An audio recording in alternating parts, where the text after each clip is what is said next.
Near mint condition, the home of collected editions. That cover's so awesome. Absolute format is the best way to own this store. Time to empty those wallets and fill those shelves.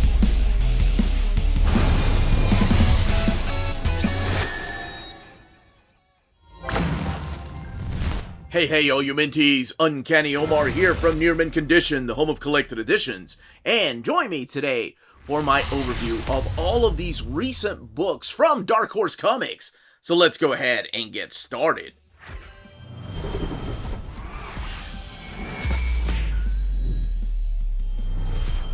And welcome back, everybody.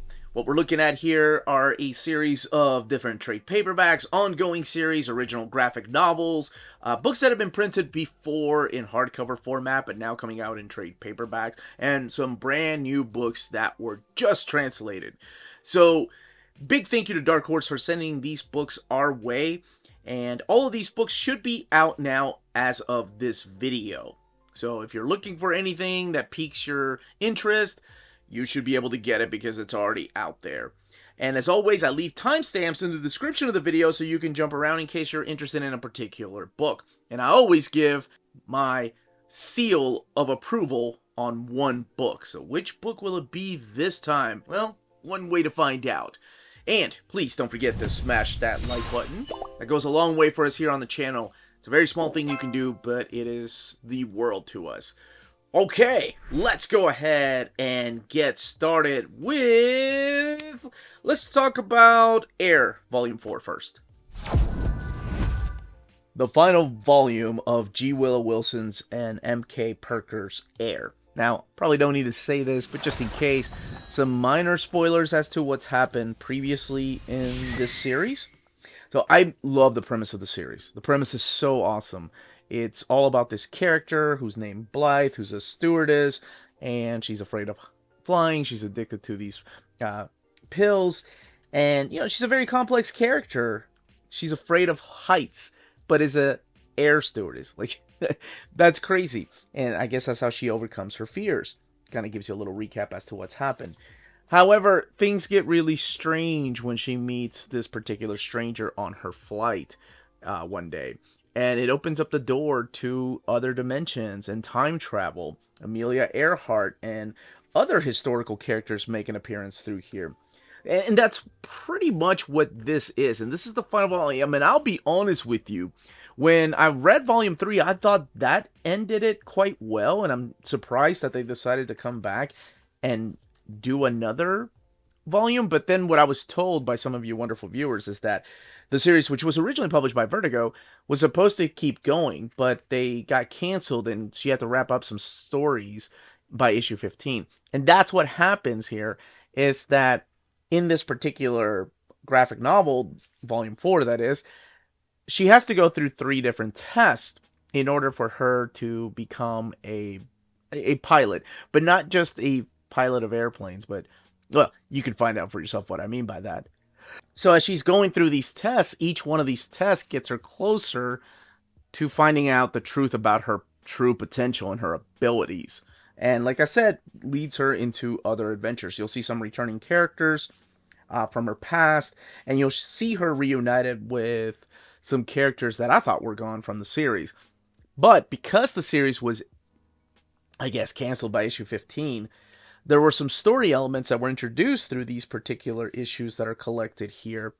And it seems like they just kind of wrapped them up in a hurry. And I hated that for the series because I really enjoyed the mystery and all that at the beginning. But it seems like when that mystery kind of got played out, we got some new mysteries thrown in there. And they had to kind of wrap it up by the end of issue 15. So this has 168 pages, and this particular collection retails for $19.99. In the back, you can find the ad for Invisible Kingdom, which is freaking phenomenal, and then the bio on the creators, G. Willow Wilson and M.K. Parker. But this wraps up Air. Birdking Volume 2. Oh my gosh. So Volume 1 got my seal of approval, and it was one of my top reads of 2023. I always forget the year we're in. And this continues the adventures of Bianca and the Bird King. I love these characters. I love this world. I love the artwork in here. I love that we get a map in the end sheets, even though this is a trade paperback. This is all written by Daniel Friedman, and Crom does the artwork. The lettering's by Michael David Thomas. Oh my gosh. And I think it would be unfair to make this get the seal of approval, but it is that good. If you enjoyed the first one, this is so much more of that particular world. It's just continuing their journey as they're trying to get to Atlas, and they have to climb or go through this huge mountain range that nobody really crosses, and it kind of separates the kingdom of the north and the south. And I love how the narrative is done, because it's just Bianca talking about her past and how she looked up to the person that raised her. She doesn't really know her family, even though Birdking can't talk back, or maybe he just chooses not to. It's not that he can't. So in this particular volume, what ends up happening is that she runs across some friends from her past, including this young lady named Amaila. And she meets new people to go on her journey. So it's not just her and the Bird King. And there is one particular character, a witch, that plays a big important part in her past and reveals some things about her true bloodline, which is really cool. I don't know, sometimes you see things coming in stories, and other times you're like, what? I didn't see that coming. But of course, no task is that easy, especially when you live in this particular world. Not even just talking about crossing the Hinnom mountain range, but just running into these villains again that are trying to stop her from reaching her goal. And my favorite thing about this volume is that, as much as I love the first book, feels like the monsters and the villains in here and the wraiths, they're a lot more evolved, especially when you're introduced to the concept that there could be more wraiths than just one. And does not disappoint. Same as the first volume. I cannot wait for future volumes, and I hope one day this gets the right kind of treatment and we get an oversized hardcover with maps and everything. In the back is where you're going to find the making of section, including concept designs and sketches for some of her friends that she meets through here. The witch right there. Nothing really spoilerish, so I was okay showing it. And then, of course, the thumbnail sketches to pencils to inks and then to colors. So it does continue, and we are going to have a volume. I love the design of that character. A volume 3. So if you haven't been checking it out, do yourself a favor and check it out. This book retails for $19.99, and it has 152 pages.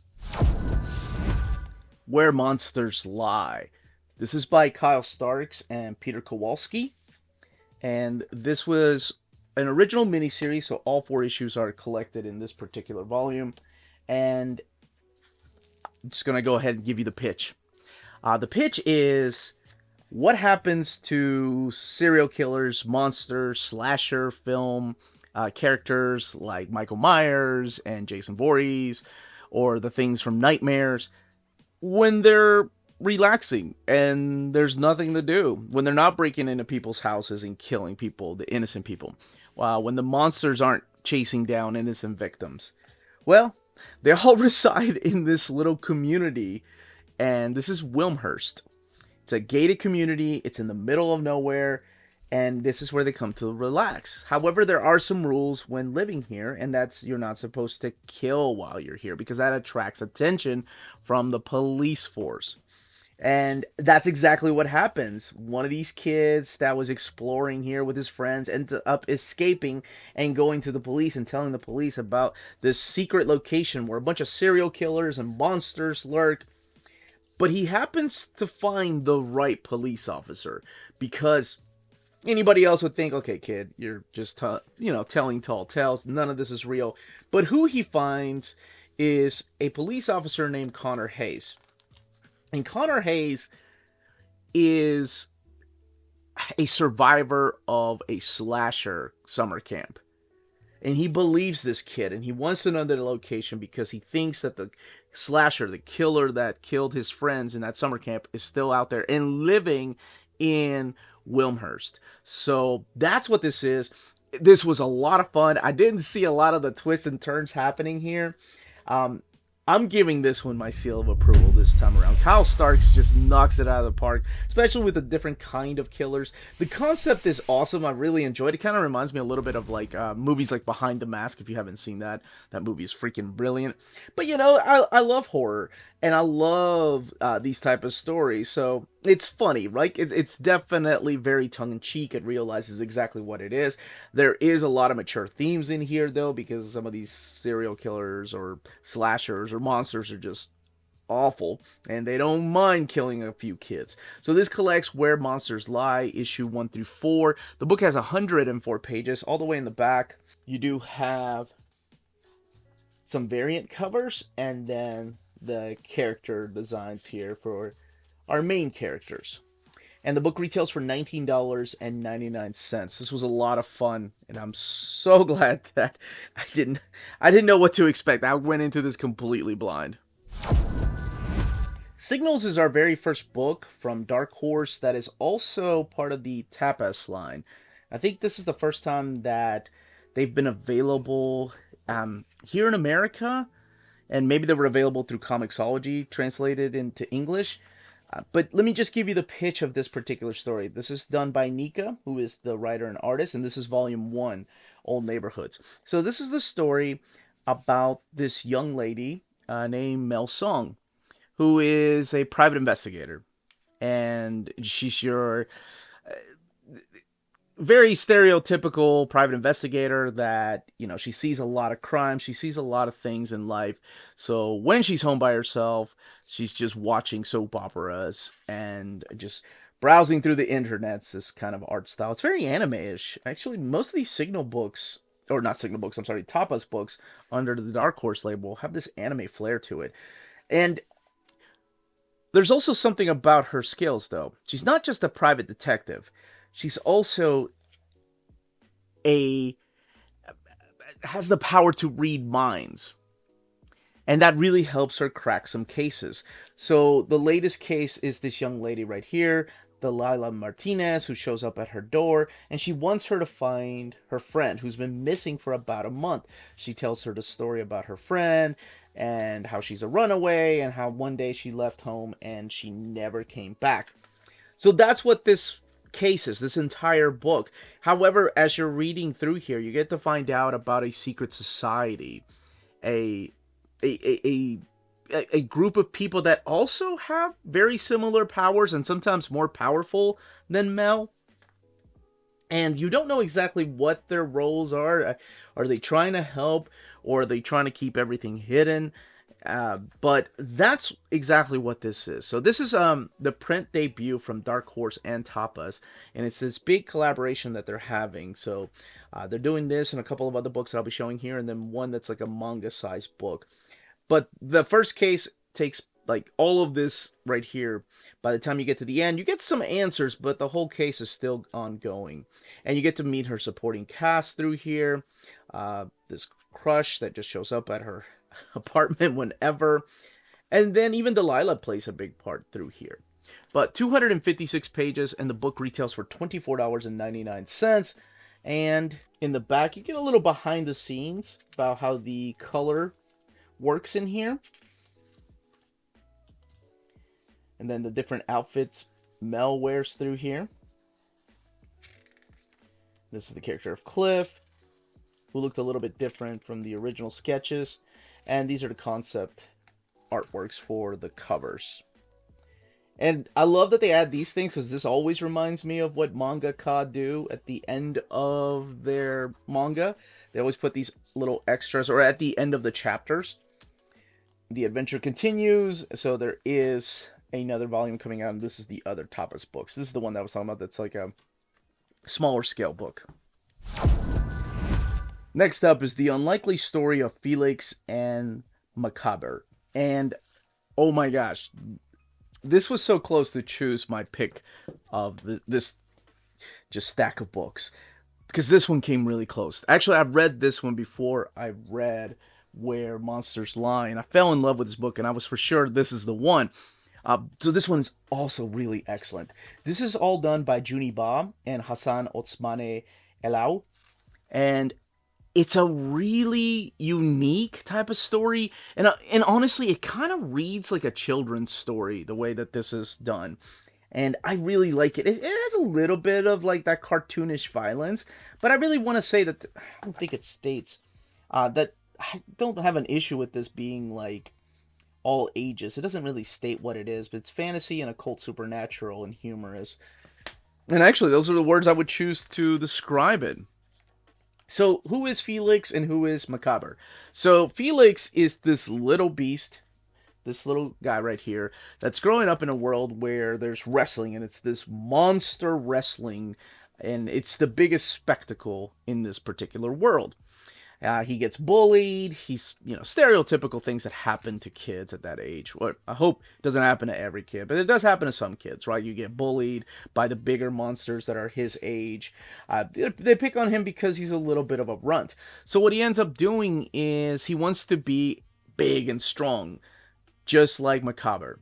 So that's what this is. This is adorable. So what he does is he goes to Macabber's house and decides to make him his mentor so he can be a huge fighter. This is Macabber when he was younger, but now he's this old curmudgeon monster right there. And there's flashbacks told through here. But they go on a journey to help him. It's kind of like Karate Kid or Rocky with Mickey and Rocky. But it's that type of story, right? Where you're cheering for the underdog, but it goes in ways I didn't expect it to go, and it has a lot of heart. I didn't expect this to be so all ages, if you will. I've read other Junie Boss stories. This one's a little bit different. I feel like this one for sure could be read by kids, or if you have kids, you could read it to them. It was a lot of fun. And yes, there is some supernatural things in here, or occult things that happen through here. But I had a blast reading this one. Does he get to be this big, strong monster that he wants to be? Or is he stuck being a runt and just learning the lesson of life that it's okay to be the size you are, and just as long as you're happy and making friends? Well, you can find out for yourself how some of that is true. Let's look all the way in the back. This is just sketches of Felix and Macabber, and then the young Macabber there. Kilvner, who I didn't even talk about, who's an awesome character, and Amaret. And then a little bit of the bio on the two creators. This particular book has 152 pages, and it retails for $24.99. Sorry about that. I thought this was a $19.99. Oh my gosh, this is another one that I had a lot of fun with. This is White Savior. I actually gave the pitch to Melanie, and I was cracking her up just with the pitch.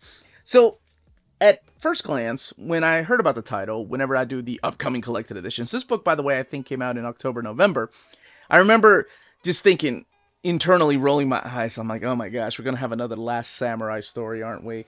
Where we have this American hero that comes and saves the Japanese village. No, that's not, well, okay, sort of. It's more like Fushigi Yugi, though, if you've ever read that or have watched the anime. It's your isekai, but done in a really funny way. Alright, so this is about a Japanese-American teacher. His name is Todd Parker. And at the very beginning, there's a legend of this white savior that saved this small little town in Japan. Japan! And he's learning about this legend through his grandfather, who apparently has told him this legend over and over again. And how this hero sacrificed his life for this little village in Japan. And he's like, okay, Grandpa, I gotta go. So he ends up leaving, riding his bike. He sees this young lady getting picked on, and he does the right thing. He's like, look, I'm no boxer, but I can kick some ass. It's dialogue like that. It's ridiculous, a little over the top at times. But she ends up hustling him. She was part of this scheme of stealing his wallet because she was in it with these guys. So she steals his wallet. He chases after her when he finally sees her, like at a restaurant.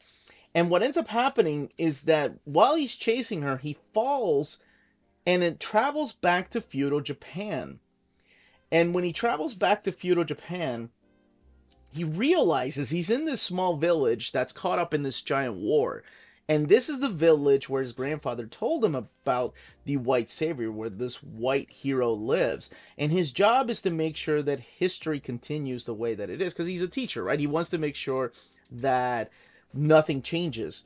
So when he meets the White Savior, he is just this drunken idiot that just has no drive, and he has no idea how this guy is going to be able to save everybody. He's always passing out. He's got a constant hangover.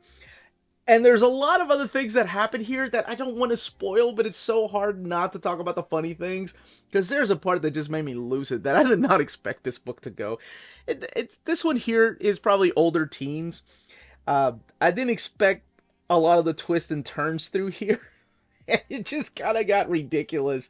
But it's only 4 issues. The book has 112 pages, and this one here retails for $19.99.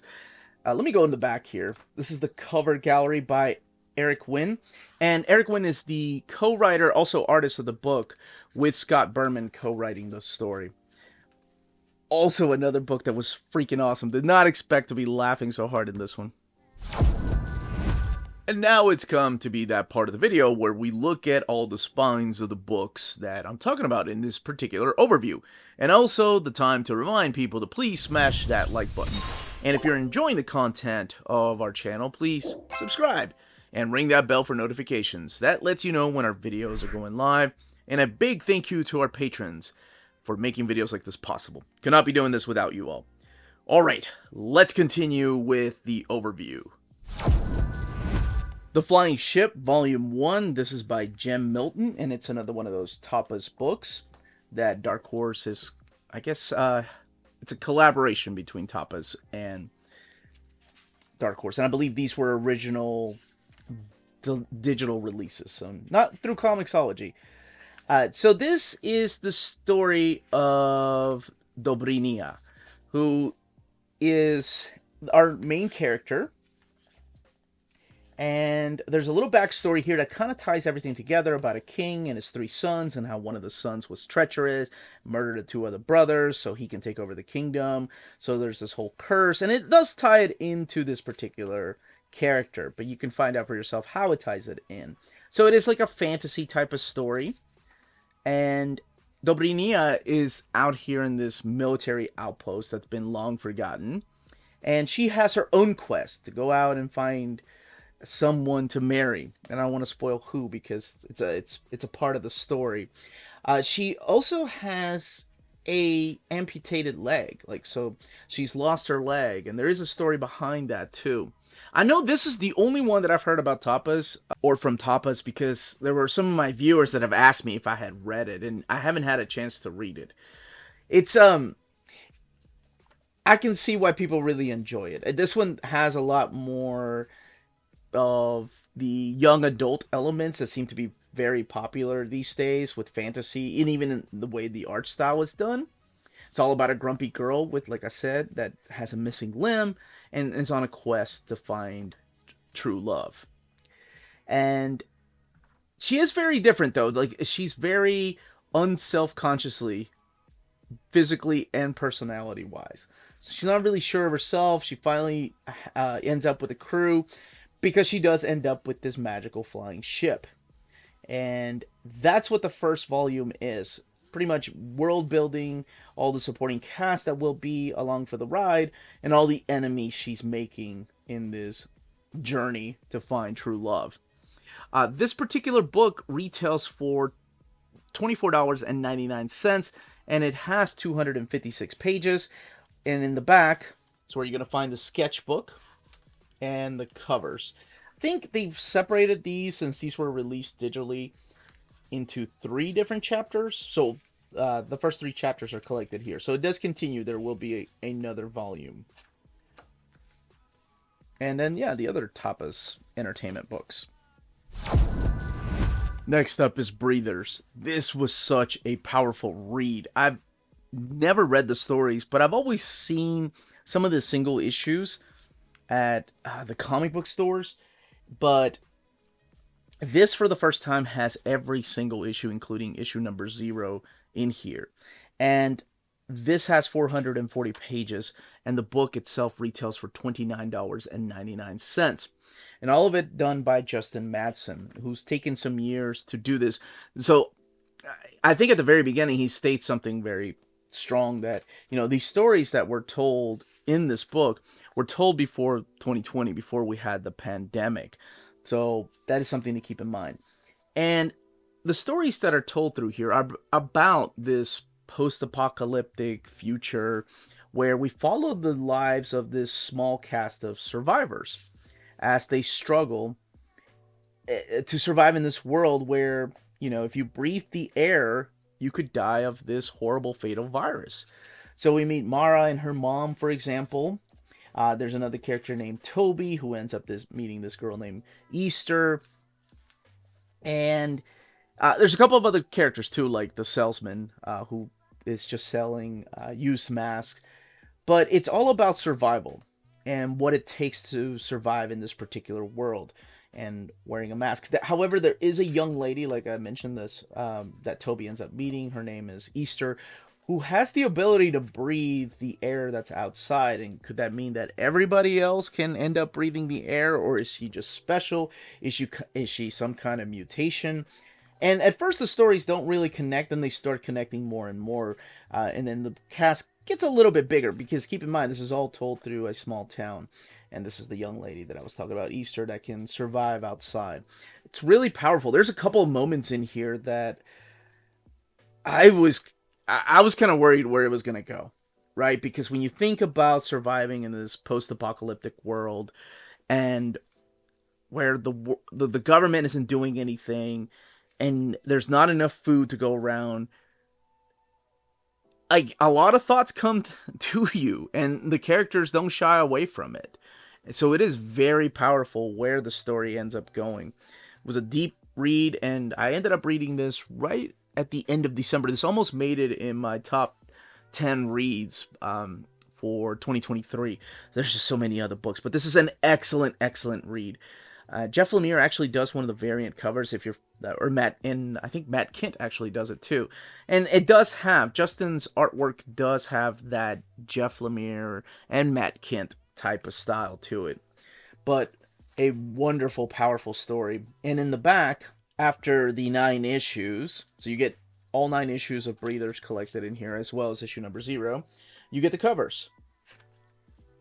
So very much like Jonathan Hickman in the way that he maps his books, he keeps the covers in the back so it feels like you're reading a prose. And then after this is where you get issue number 0, which is called Python. And man, this one has an interesting twist as to why it's called Python, and it has something to do with a tattoo. 440 pages and retailing for $29.99. Animalheads. And this is the last Tapas and Dark Horse collaboration I'm talking about today. So this one also has a very anime style, but mature themes in this one. A lot of violence in this one. I mean, a lot of violence. So don't be fooled by the artwork here. It looks like Slam Dunk for some reason. This is all done by Sun M and Sam Curtis. And it is the story of 4 friends that committed a murder. The murder of Alex Winder. So you have the character Victoria, who wears the pig mask, hence the title Animalheads. You have the character of Lucy, and he wears the dog mask. And then you have Wyatt, who's wearing the rabbit mask. And the last one to be part of this quartet is Oliver, and actually he shows up a little bit later, and he wears the rat mask, this character right here. So these 4 friends start out in graduating college, not knowing exactly what to do with themselves, their lives. They don't have any jobs. There's a lot of pressure coming from their families to take over the family business. So what ends up happening is they start, thinking about schemes and getting rich really quick, and doing some things that are above the law, and yes, absolutely doing horrible things that lead to murder. So the way the story is done is you get at the very beginning 1 minute after the murder of Alex Winder, and then eventually becomes like 1 month before, 1 month after, so you can find out how exactly they got into murdering somebody. Because when you're reading about this at first, they're very likable kids, But then something starts changing in them and each of the characters. And you start thinking, okay, which one actually committed the murder? And you think you've got it figured out, but then there's a couple of twists and turns that kind of lead you in the wrong direction because, red herrings. You have to have that in stories like this. But yes, don't be fooled by the anime look to it. It looks like a young adult story, but no, this has a lot of mature themes, and it's mainly due to the violence and language. This one has 296 pages and retails for $29.99, and in the back is absolutely nothing. No extras, no sketches. Interesting. But just ads for other Dark Horse and Tapas entertainment books. Hans Vogel is Dead, Volume 1. This is another one that was a really powerful read, and one that whenever I talked about the upcoming collected editions, this one came out, I think, in November, if I'm not mistaken. I mentioned that, this one definitely piqued my interest because I like historical fiction like this. And I'm going to go ahead and say, don't think that this glorifies what happened in Nazi Germany or concentration camps or just glorifying war in general. This is a really powerful story, talking about the driving forces that were coming through Europe. And this happens to be a decorated German fighter pilot of the name Hans Vogel. So he's the type of character that just follows orders and doesn't ask any questions. He's getting all kinds of recognition and awards as he's getting drunk, and what ends up happening this night is he falls asleep reading this Grimm's fairy tale book before a big mission is to start. And then the next day, he's got a little bit of a hangover. He leaves his book behind. He doesn't even know where the book came from, but he has to jump right onto a plane. And when he jumps on a plane, he ends up getting shot down. He's shot down just in the middle of this air raid, and he's shot down over London. So the title is Hans Vogel is Dead.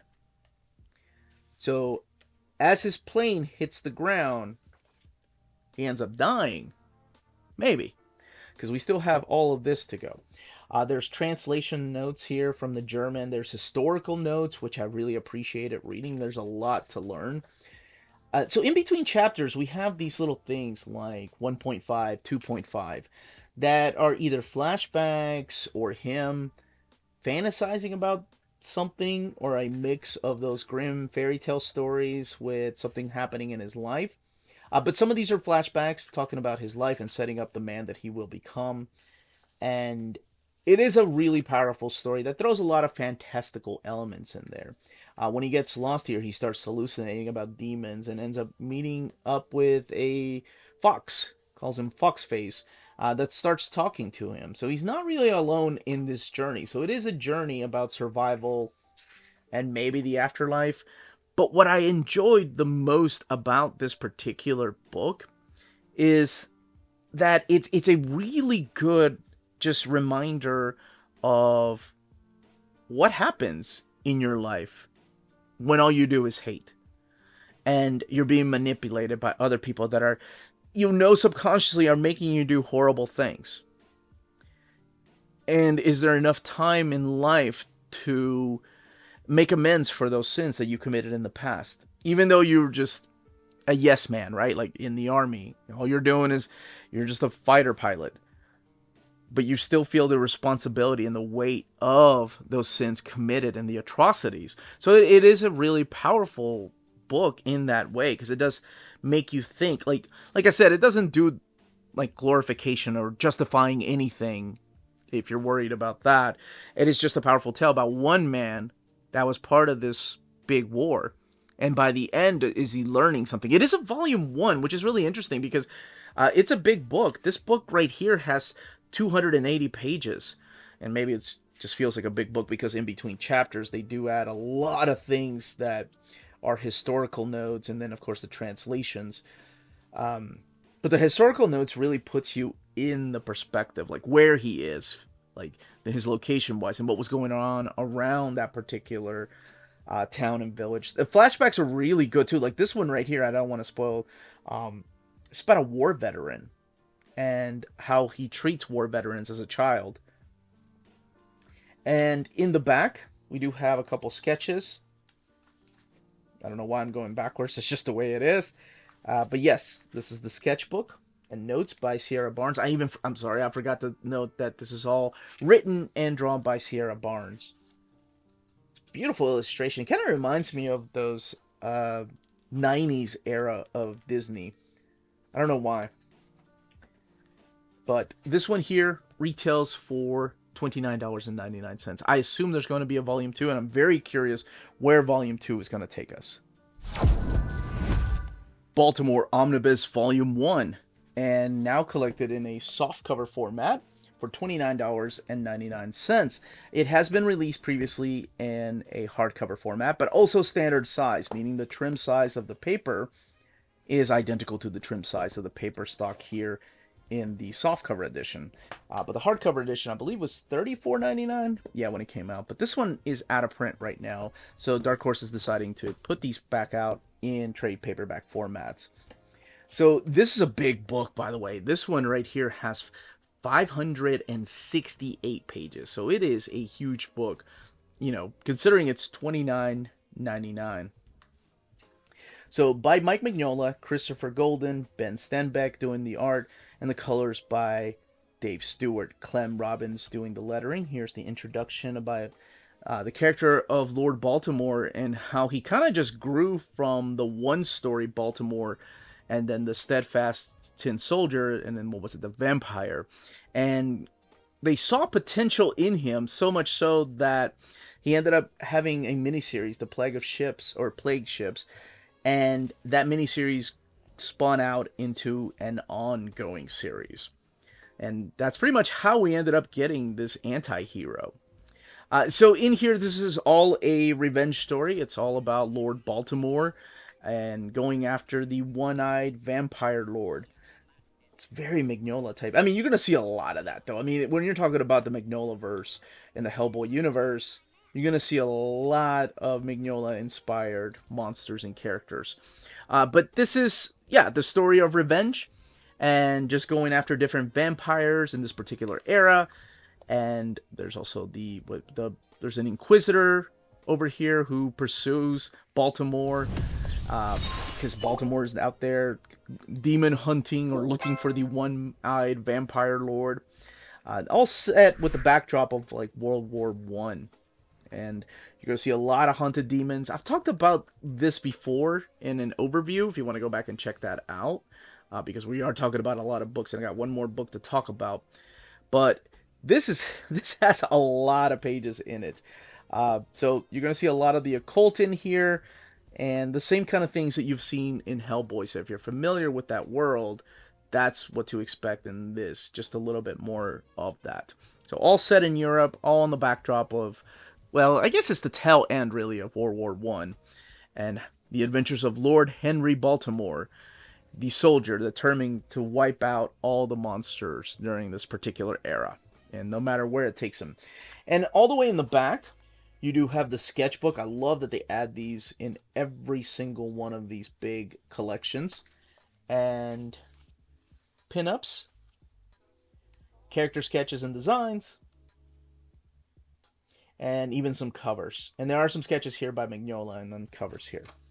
Matter of fact, the cover is by Mike Mignola. And then, of course, other works of Hellboy and Mike Mignola. Last, but certainly not least, is a book that's been years in the making. And, oh my gosh, I wish I had... This is the one book out of this batch. Well, this in Baltimore, because I've read Baltimore in the past, that I did not finish reading. This is by Numa Sadoul, and the interviews with Jean Moebius Girard, and Dr. Moebius and Mr. Gere. And I'm sure I'm butchering every single name there. Maybe not Moebius, because I've been saying that one for such a long time. This is a really interesting book because it is an interview that's carried through different decades and different parts of Moebius's life reflecting on his artwork. So you have 1974 to 1975, 1988 to 1989, 2000 to 2001. So it was, I think it's been published 3 different times. I do remember reading that in the introduction, talking about how it all started. But every few decades or every decade, they would go back and talk to him some more. And that's what this is. This is an interview and him reflecting on his life, his study, his childhood, and then the inspiration for a lot of his work. And oh my gosh, there is a lot to learn. So if you're a fan of Moebius, if you ever cared about his artwork, there's even the stuff that he did here with Stan Lee, with Silver Surfer Parable, and some of the covers that you may not even have known that he did, or pinups for some manga that he really enjoyed. And when the mangaka asked him, it's really cool to see this kind of, almost feels like the old Marvel Age magazines when they interviewed creators, or even, of course, Wizard magazine if you grew up in the 90s, whenever interviewing creators. But it's them thinking back and talking about their art and where they were, and not shying away from anything that has a heavy subject.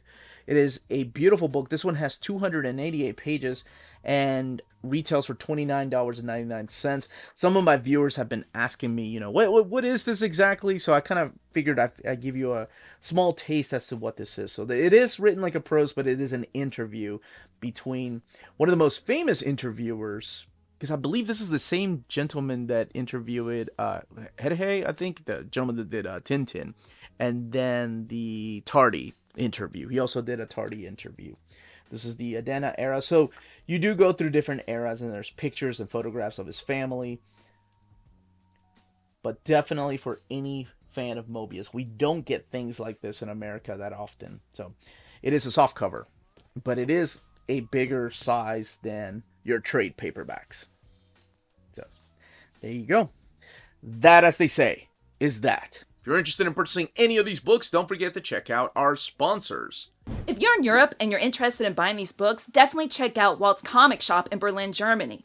They have the cheapest pre-order prices, flat shipping rate of €12 for all EU countries, emails answered within 24 hours, waltscomicshop.com, and you can use the code nearmintcondition at checkout and get free shipping for all EU countries with your first order over €40. That's Walt's Comic Shop, your reliable source for omnis and premium collected editions in Europe. Ding! CheapGraphicNovels.com, your online home for graphic novels and collected editions up to 50% off cover price. They have excellent shipping and prompt and helpful service. Check out their bargain deals for up to 90% off cover price. And don't forget, the CGN also takes pre-orders. That way you don't miss out on the hottest releases. And they are currently running a special promotion for you Minties. If you're a first-time customer, after receiving your order confirmation email, reply back to that email and let them know Near Mint Condition sent you their way. They will then apply a free shipping promotional credit to your next order in the US. Cheap Graphic Novels, your source for the hottest books with the kind of deep discount, quality shipping, and customer service that will keep you coming back for more. And that was the content and page count of each of these books. Let me know in the comments down below which ones you have been picking up and you're getting future volumes of, which ones piqued your interest, which ones you've never heard about but you find really intriguing. And if you have any questions, leave them down below. Don't forget to smash that like button, subscribe, and ring that bell for notifications. Everyone, stay healthy and safe out there. Much love.